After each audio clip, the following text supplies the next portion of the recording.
Hello.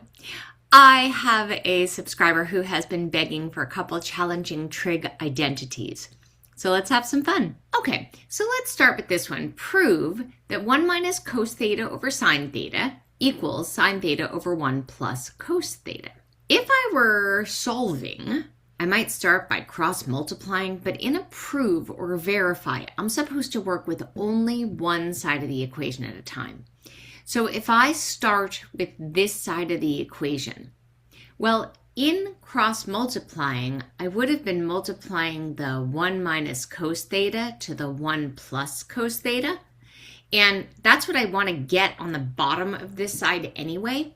So I'm going to start by doing that on this side of the equation only to top and bottom, because as long as I do the same thing to top and bottom of a fraction, it stays the same. So when I go ahead and multiply that, on the bottom, I'm just going to leave these guys next to each other rather than multiply them through for now, because of course I'm hoping to get rid of this sine theta. Now on the top, and this is why I chose to start with this step, 1 plus something times 1 minus that same something, that's going to create my difference of squares, right? So I'm going to end up with 1 minus cos squared theta.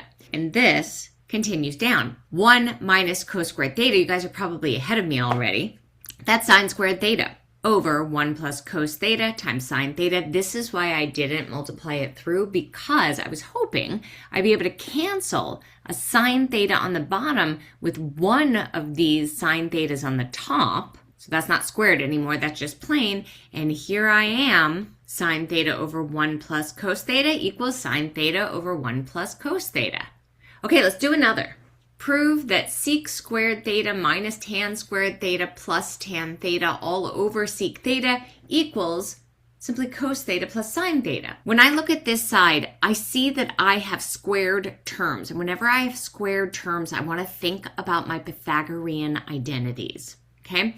One of my Pythagorean identities tells me that 1 plus tan squared theta equals secant squared theta.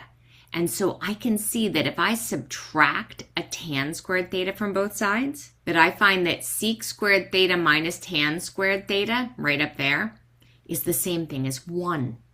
So now I can just take this whole first section and substitute in 1.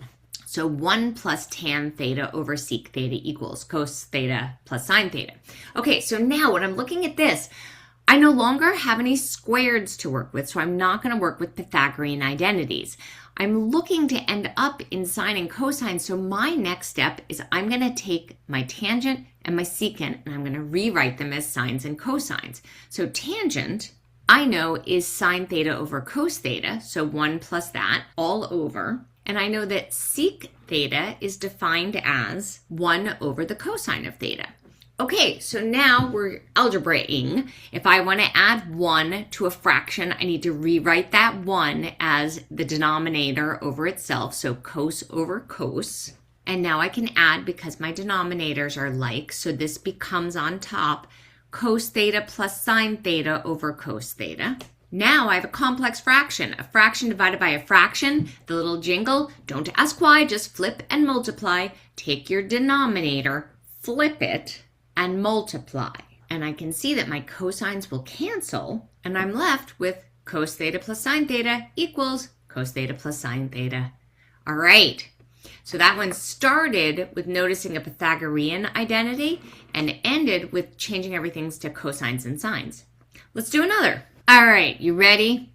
-3 minus 3 cos theta plus 4 sine squared theta all over sine squared theta somehow resolves into 1 minus 4 cos theta over 1 minus cos theta.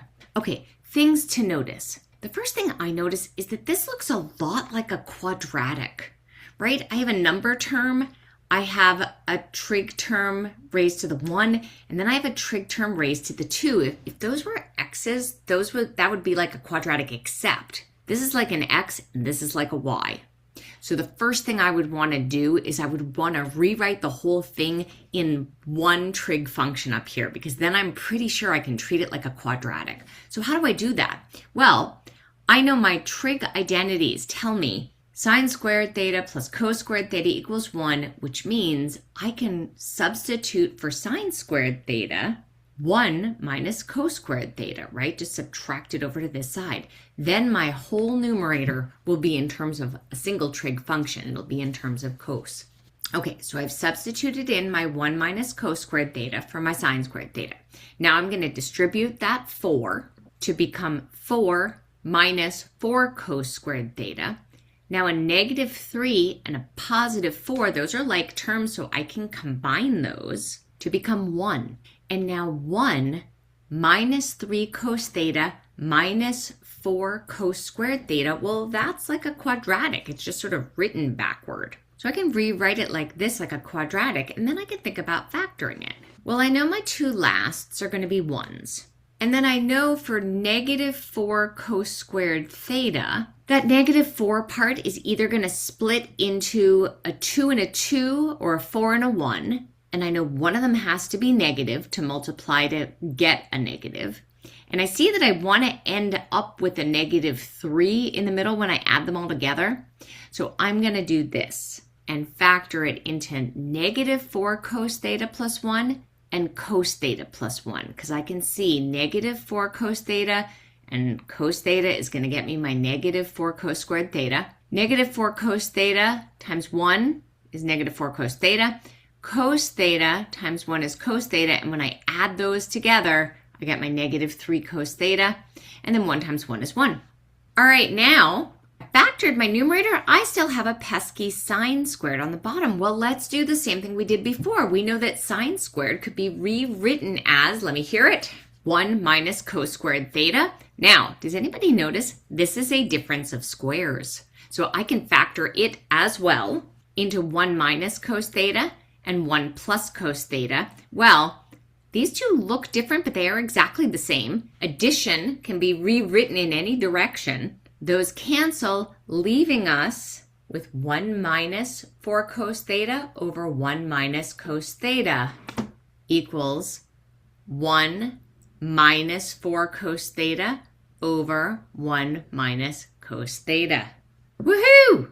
All right, so if you want harder ones, leave them in the comments for me. I'll take them on. Leave me some challenges. Meanwhile, keep tuning in. Consider subscribing to my channel so you know when I put out a new video. And as always, keep on mathing.